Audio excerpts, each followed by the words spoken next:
Olá, gente. Hoje nós vamos aprender literatura em 10 minutos. Inicialmente, eu gostaria de perguntar a vocês: você acha que estudar literatura é fácil? Ler livros literários, ler obras literárias é fácil. Há aqueles que vão dizer que gostam de ler romances, como Dom Casmurro, Inocência, A Escravizaura, Iracema e tantos outros que existem no nosso país. Tem gente que vai dizer que gosta de ler poemas, tem gente que vai dizer que gosta de ler textos teatrais. Ler obras literárias é fácil. Difícil é estudar literatura. Por que difícil é estudar literatura? Porque estudar literatura é descobrir por que essas obras foram escritas, o que estava acontecendo no país quando elas foram escritas, quais são as características dessas obras. Então, para isso, nós precisamos aprender um pouco sobre as raízes da literatura brasileira. Ou seja, de onde veio a nossa literatura? Como chegaram aqui os primeiros textos artísticos? Como chegaram aqui no Brasil os primeiros poemas, os primeiros romances, as primeiras peças teatrais? Então, para aprender um pouco da nossa literatura, primeiro nós precisamos entender isso. E para entender isso, é preciso a gente voltar no tempo. Voltar lá para os anos de 1500, antes do Brasil ser descoberto. E para onde? E para lá na Europa, na Idade Média, entre os séculos 12 e 14, especialmente onde? Lá em Portugal, porque é de Portugal que vêm as primeiras manifestações literárias para o nosso país. Agora, vocês têm que lembrar que Portugal já recebia influência de outros países, como a Espanha, a França, a Inglaterra, a Itália. Então, tudo que era escrito nesses outros países chegava em Portugal para depois ter sido levado para o nosso país, ou seja, para o Brasil. Lá em Portugal existiram 3 movimentos literários que aqui no Brasil não existiu. Por quê? Porque o nosso país ainda não era descoberto. O trovadorismo, o humanismo e o classicismo. Hoje nós vamos falar um pouco sobre o trovadorismo e o humanismo. Quando você pensar em trovadorismo, bote na cabeça que é a época em que foram escritas as cantigas. Quando você pensar em humanismo, lembre-se de Gil Vicente. Foi nesse período que Gil Vicente escreveu aquela famosa obra, O Alto da Barca do Inferno. E aqui nós temos o classicismo, que o classicismo a gente remete a Camões e ao Renascimento. Então vamos lá para Portugal durante a Idade Média entender a literatura que estava acontecendo naquela época. Primeiro, vocês têm que botar na cabeça que naquela época Deus era o centro de tudo. A visão do homem era que Deus era responsável por tudo aquilo que acontecia no universo. Tudo era explicado pelas obras, as graças divinas. Aí vamos para o trovadorismo. Trovadorismo vem de trovas. Trovas vai nos lembrar o quê? Aquelas cantigas de roda, cantigas de niná, as quadrinhas que a gente sabe memorizado. Por quê? Porque isso tem a ver com a literatura oral. Não era uma literatura escrita, porque naquela época não existia registro. Então a literatura, os poemas que eram escritos naquela época, chamados de cantigas, elas eram cantadas, entoadas e acompanhadas às vezes de alguns instrumentos musicais. Essas cantigas, que nós vamos chamar de cantigas, elas vieram da França e chegaram em Portugal.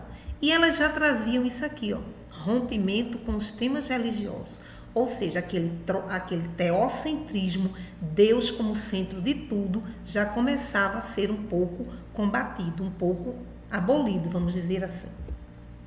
E como eram essas cantigas? Existiam 2 tipos de cantigas, cantigas líricas e cantigas satíricas.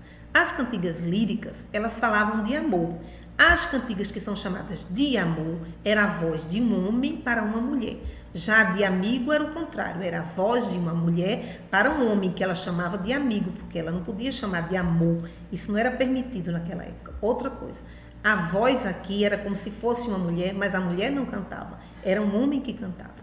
As cantigas satíricas, o nome já diz, elas satirizavam, elas debochavam.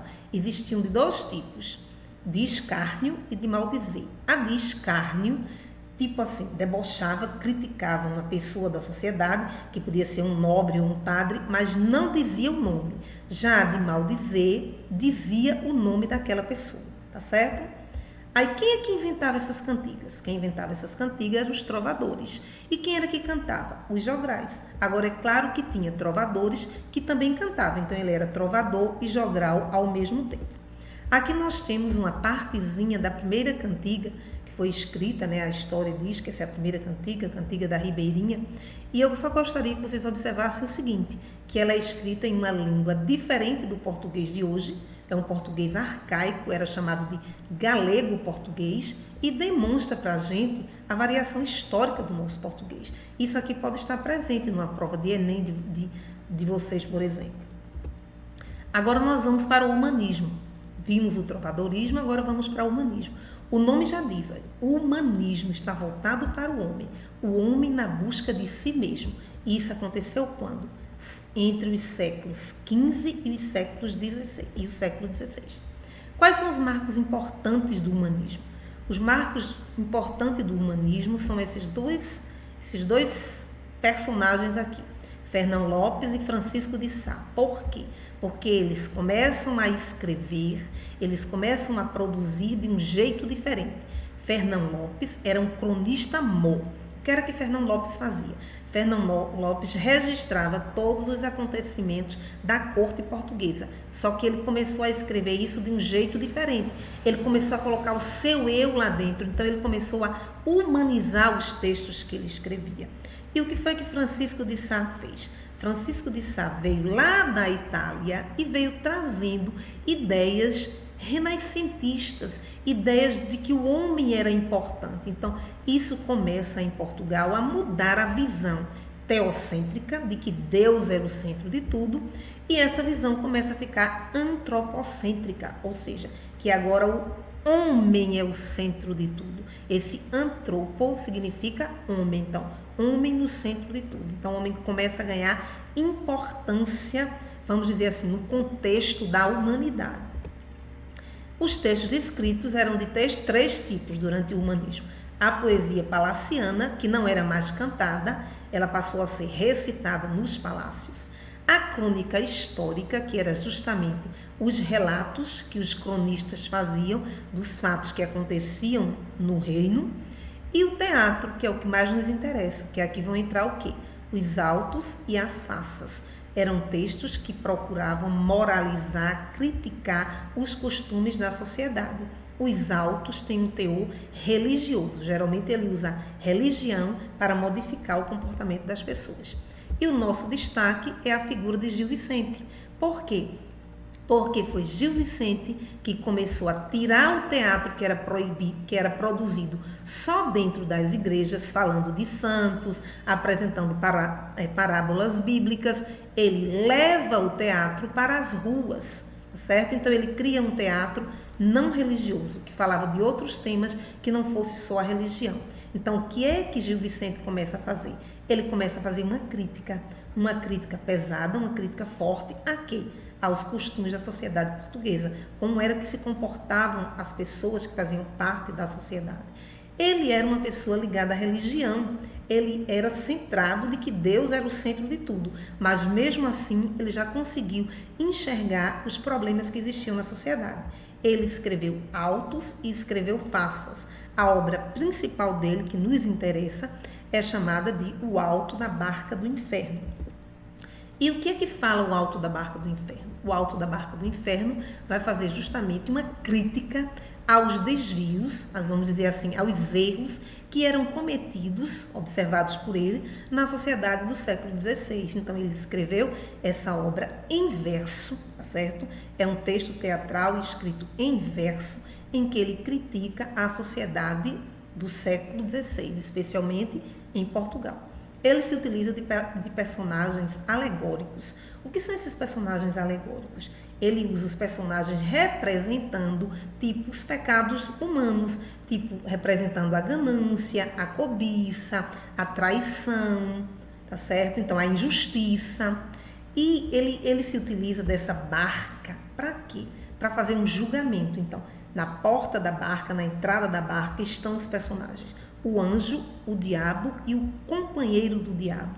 E o que é que esses personagens vão fazer?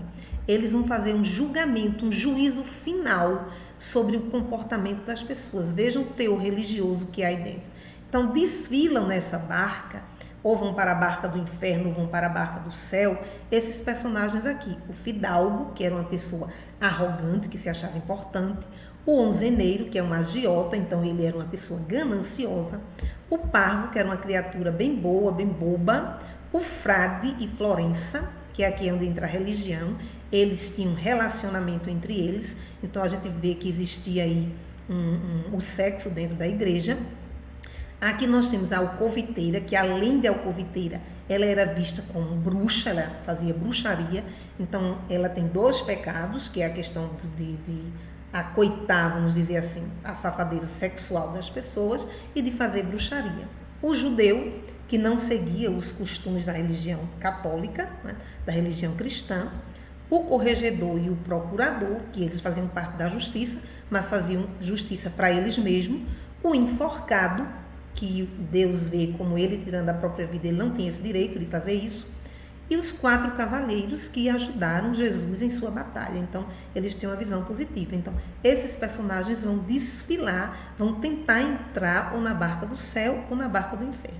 É uma obra muito importante que vocês devem ler. Nós temos aqui um audiolivro, quem tiver interesse realmente de aprender, pode ouvir, escutar, que é muito interessante. E nós temos também a peça teatral, mas eu recomendo mais o audiolivro, tá certo? Por hoje é só, obrigada e até a próxima.